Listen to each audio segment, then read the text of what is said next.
दोस्तों, एक पुरानी कहानी है। एक राजा का दरबार लगा हुआ था और राजा और दरबारी सभी लोग बैठे हुए थे। उन दरबारियों के बीच में एक बुजुर्ग व्यक्ति भी बैठा हुआ था।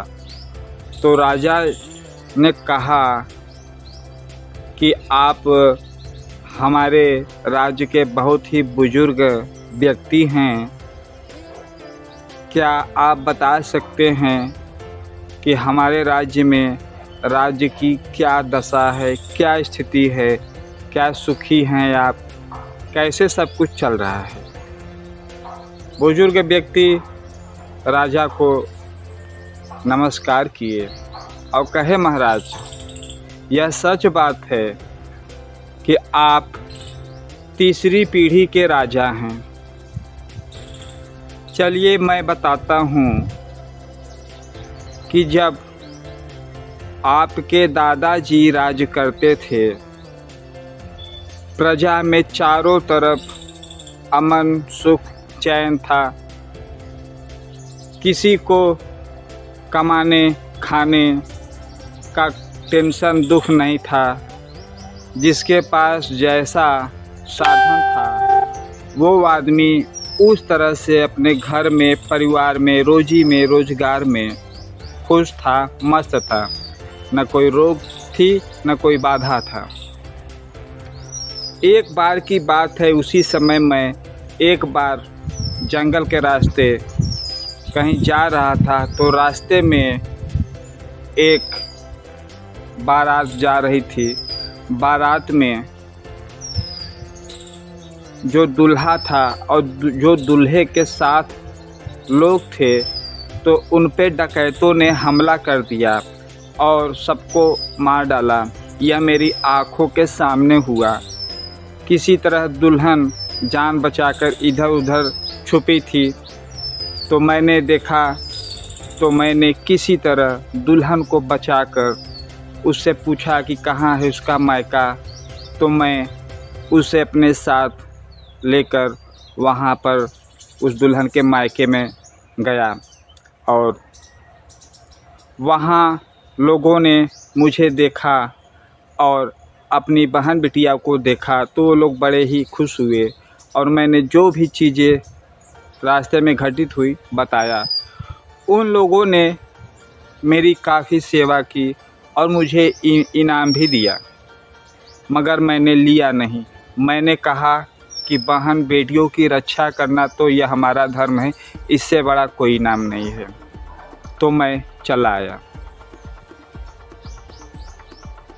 ये तो आपके दादाजी के ज़माने का ये राज्य का जो सिस्टम था, तरीका था।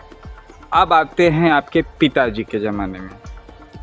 आपके पिताजी के ज़माने में धीरे धीरे कर बढ़ना चालू हो गया।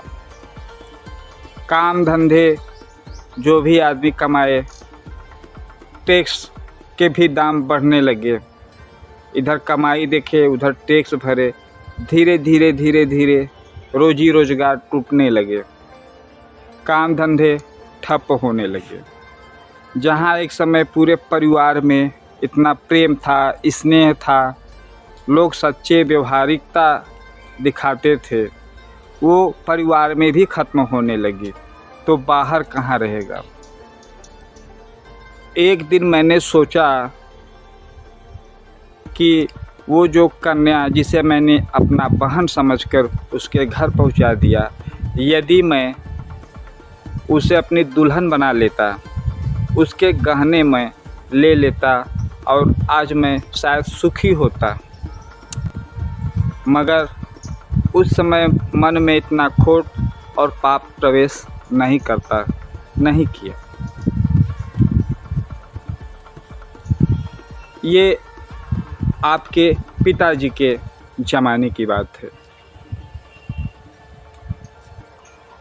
अब आपके सामने खता माफ़ हो तो कहिए, मैं बताऊं। तो महाराज ने कहा ठीक है, जो है बताइए। बुजुर्ग व्यक्ति बोलता है, महाराज आपने अपने पिताजी के ज़माने में जो हुआ उसको सुना, अब इस समय भी जो है उसको भी सुनिए। महाराज रोजी रोज़गार इतने ठप्प हो गए हैं, टैक्स देना इतना मुश्किल हो गया है, जहाँ घर में परिवार में पैसे को लेकर कभी दुख या टेंशन नहीं होता था, आज घर घर में ये हालात हो गए हैं।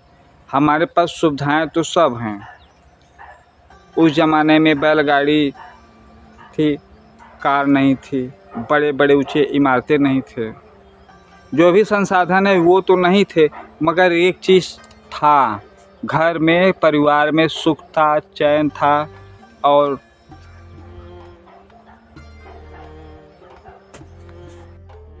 न वो चैन है, न आदमी के पास रोजी रोज़गार इस प्रकार हैं कि वह खुश रह सके। तो यह स्थिति है। कितने ही लोग पैसे की वजह से, आर्थिक स्थिति की वजह से आत्महत्या कर रहे हैं।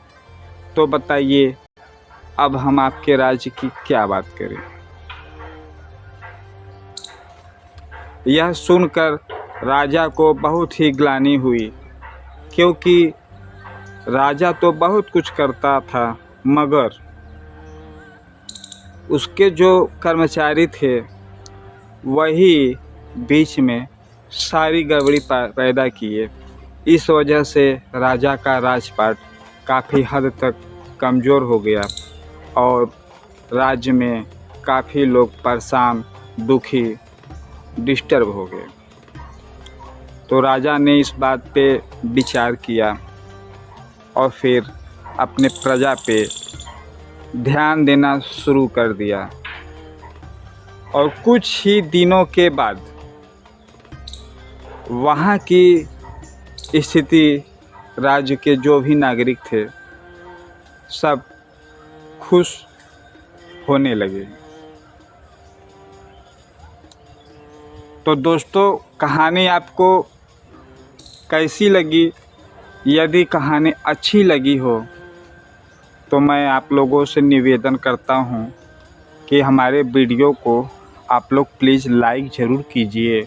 अच्छा लगे तो चैनल को भी सब्सक्राइब ज़रूर कीजिए। मिलेंगे दोस्तों फिर अगले वीडियो में, तब तक के लिए आप सभी को बाय बाय।